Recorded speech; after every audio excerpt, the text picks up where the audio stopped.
Imagine standing at the edge of an endless wilderness, no rifle slung over your shoulder, no compass in your pocket, no GPS to guide your steps. The wind whispers through the trees, carrying scents and sounds you can't yet decipher. Somewhere out there, unseen, is your next meal, and if you fail, the land will not forgive you. This is not sported survival.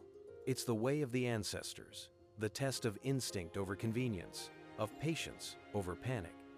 Could you, stripped of every modern advantage, match the skill of those who once hunted with nothing but their senses and the earth beneath their feet? Let's find out. The first step into the hunt is a step away from everything you've ever known.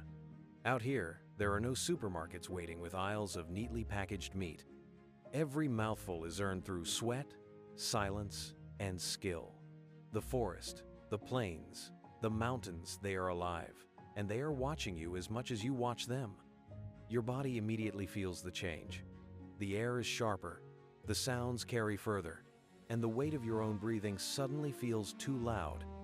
To hunt like the old ones, you must first unlearn what the modern world taught you, to rely on machines, maps, and noise. Now, every movement must be deliberate. Every step must melt into the earth as if you were never there. The elders of native tribes would say the land speaks to those who know how to listen. The snap of a twig is no longer random, it's a message. A sudden hush of birds is not coincidence, it's a warning. To walk into the wilderness with nothing but instinct is to surrender yourself to its language and laws. Fail to adapt, and you will be lost. Succeed, and you begin to see the land as they did alive, speaking and willing to provide if you prove worthy. For the hunter of old, the act of taking life was never casual. It was bound to an unspoken kodea, sacred understanding between human and animal. To hunt was to become part of a cycle that fed not only the body but also the spirit of the community. The Apache, the Lakota, and the Ojibwe all held their own traditions, but the heart of the code was the same: respect the prey, waste nothing, and offer thanks. Before a hunt, some warriors would fast, cleansing themselves in body and mind. Others would make offerings to the spirits of the land, asking for permission to take what they needed. This was not superstition, it was survival wisdom. Hunters knew that recklessness would strip the land bare, and greed would invite hunger in the seasons to come.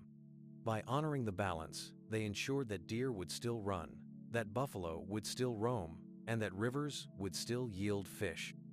If you stepped into their world, you would be bound by this same code. Not because it was romantic, but because without it, your hunt would eventually turn against you.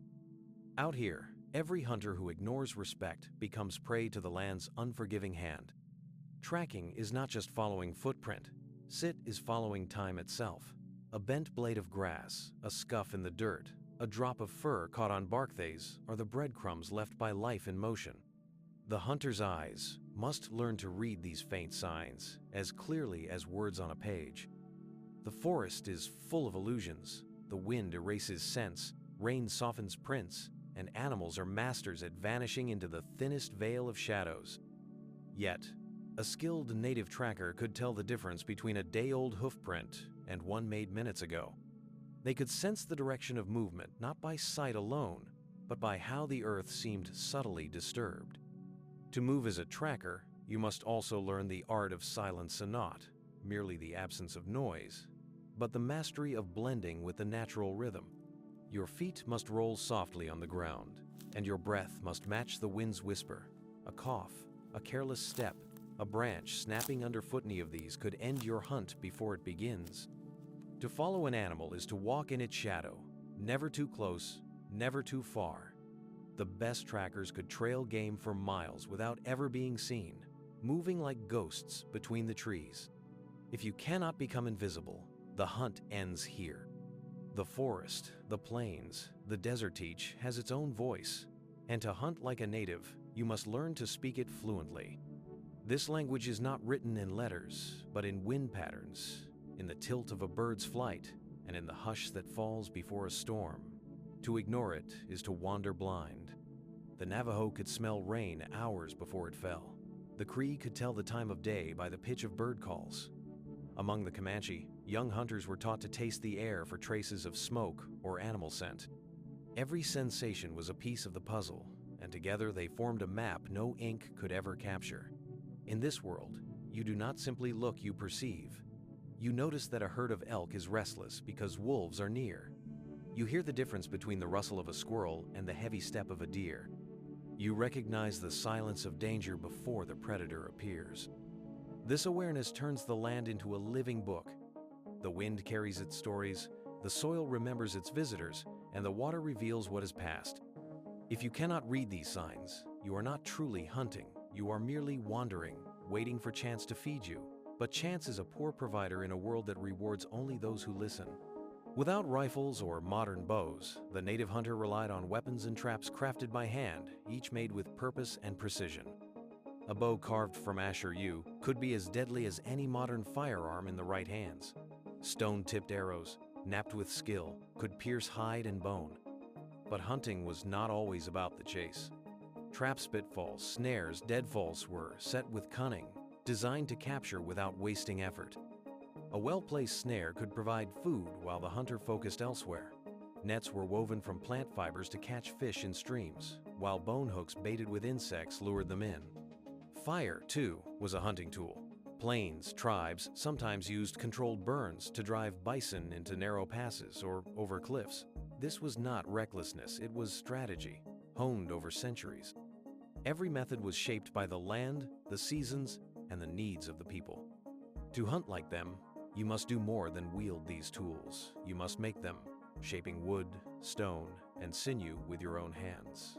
The moment you craft your first bow, the hunt becomes yours. And when the trap is sprung, when the arrow flies true, you will feel the raw connection between your survival and the skills of your ancestors.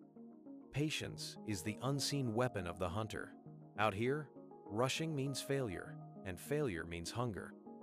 The native hunter could wait for hours in the cold, unmoving, his breath slow, his body hidden beneath brush or snow. Some hunts were stalks measured not in minutes, but in days.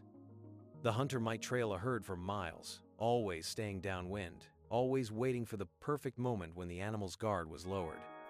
A single misstep could scatter the prey beyond reach. Others practiced the sit-and-wait method, finding a game trail or water source, then becoming a shadow among the rocks or reeds. The Apache might crouch for hours without so much as a blink, waiting for deer to step into range. This patience was not weakness, it was mastery over the restless mind. It was knowing that the earth itself moves slowly, and that the hunter who moves with it will always strike true. To hunt with the patience of the earth is to embrace silence, stillness, and the knowledge that in the wild, time bends for those who wait. When the moment came to take a life, it was never done without meaning. For the native hunter, the kill was the culmination of skill, patience, and the silent agreement between man and nature. Every arrow loosed, every spear thrust, carried the weight of responsibility. The moment an animal fell, the hunt shifted from action to reverence. Some tribes would kneel beside their prey, placing a hand on its still warm body, whispering words of thanks. Others would offer tobacco or sprinkle water upon its fur. The Lakota believed the spirit of the animal heard these words and carried them into the next life. But this respect was not symbolic alone. It ensured the cycle of survival continued. Every part of the animal was used: meat for food, hide for clothing, bones for tools, and sinew for bowstrings. Nothing was wasted. To take life and waste it was to dishonor both the animal and the hunter's own place in the world. In this way, hunting was never an act of domination, it was an act of participation in the great rhythm of the earth. The kill was not the end, but the beginning of a deeper connection between hunter, prey, and land. The hunt was only part of the journey. To truly live as a native hunter was to weave oneself into the land's fabric so completely that survival became second nature. You did not simply enter the wilderness, you became part of it. In the old ways, hunting taught far more than how to find food. It taught humility, because even the best hunter could fail. It taught resilience, because every season brought new challenges. It taught gratitude, because each meal was the result of skill, respect, and the generosity of the earth. The greatest hunters were not feared for their ability to kill. but admired for their ability to live in harmony with everything around them. They could walk into a forest empty-handed and return with food, shelter, and stories carried on the wind. If you could hunt like them, not with bullets or maps, but with instinct and respect, you would discover that survival is not about overpowering nature, but about belonging to it. And once you belong, the wilderness ceases to be an enemy. It becomes home. To hunt like a native is to step into a world where every breath, every step, and every moment matters. It's not just about finding food, it's about finding your place in the great living circle of the earth. Could you pass the test? Share your thoughts below. And if this journey stirred something in you, join us for the next story. The wilderness is waiting.